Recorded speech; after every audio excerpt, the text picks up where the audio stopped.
Welcome to my review for Batman Arkham Asylum. I'm just going to get right into this. This is definitely one of the best Batman games and one of the best superhero games ever made. So the story of Batman Arkham Asylum is Batman captures the Joker again and returns him to Arkham Asylum. However, the whole ordeal feels a little too easy, as it were, and it turns out that it was all deliberately easy and is in fact a ruse to trick Batman. The Joker escapes, captures Commissioner Gordon, and essentially takes over the asylum, and it's up to Batman to sort of free the prisoners or the guards, figure out what's really happening at this asylum, and of course thwart the Joker's plans. Now, even though the premise is simple, the story is actually very well written. The script is really good, not just for a superhero game, but for a video game in general, and it's just a very fun storyline, and you feel invested and interested in what's going on, and it makes you want to find out what's going to happen next. Moreover, Kevin Conroy and Mark Hamill, who both voiced Batman and the Joker respectively in the animated series, return to voice their characters in this game, and it is awesome, to say the least. Visually speaking, Batman Arkham Asylum looks beautiful. It really captures the dark, gritty essence of the Batman universe perfectly. The game flows really well, has a very solid frame rate, and it's just a very pretty and dark game to look at. The music in this game is also very atmospheric and also captures Batman very well. The voice talent in this game is also excellent, specifically Batman being voiced by Kevin Conroy and Mark Hamill as the Joker. It's just a very top-notch experience in just about all regards. Controls and gameplay for Batman Arkham Asylum were very good. The controls, especially for Batman, overall flow very well and definitely, again, make you immersed and intuitive and make you just feel like the Dark Knight. There are some instances where the controls can feel a little stiff, specifically in some of the stealth sections and close quarter sections, but they're definitely fewer and far between. The gameplay is a mix of action, puzzle solving, even detective work, even stealth.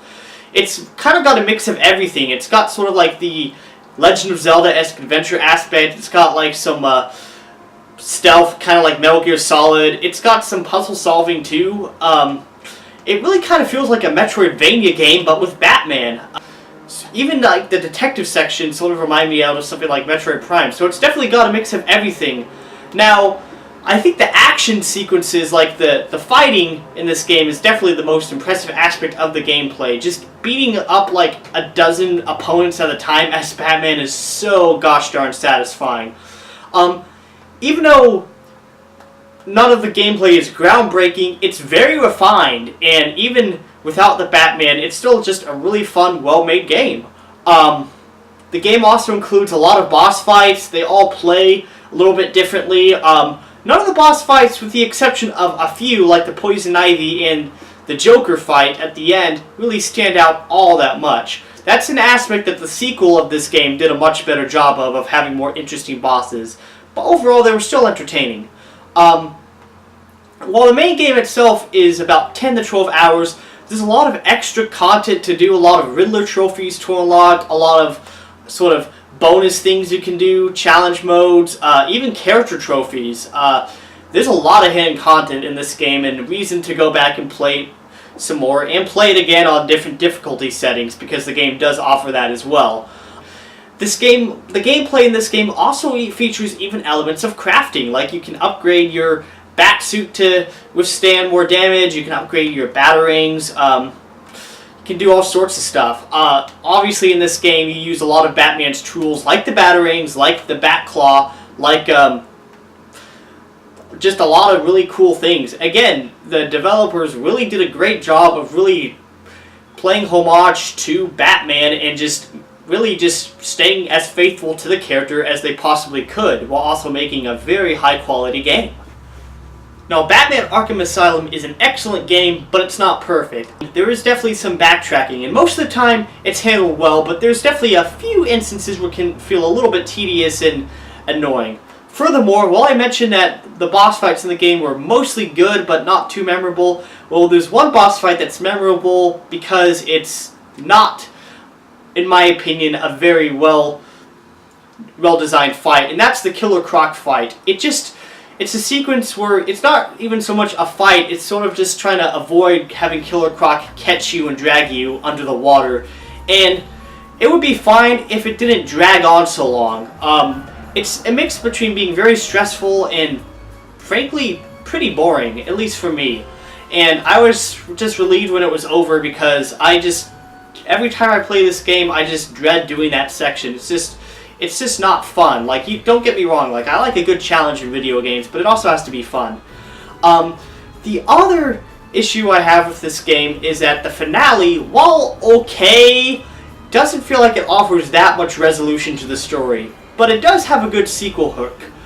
And apart from that, there's not too much else wrong with the game as far as quality goes. Again, the game is great, but it does have those few flaws that drag it down ever so slightly. At the end of the day, Batman Arkham Asylum is not just a great Batman game, it's a great game in general. You owe it to yourself to buy and play this game. This definitely is a game that you should play. Despite a few flaws and shortcomings here and there, it is a fantastic game. It's got just about everything you could want from a Batman game, and the fact that this is the first game and that kicked off a great series, a sequel that was probably even better, I think says a lot. This truly does honor the Caped Crusader, and all I can say is buy this game. If you have like an Xbox 360 or PlayStation 3 or any platform that plays this game, go buy it. I am very happy to give Batman Arkham Asylum a 4.75 out of 5.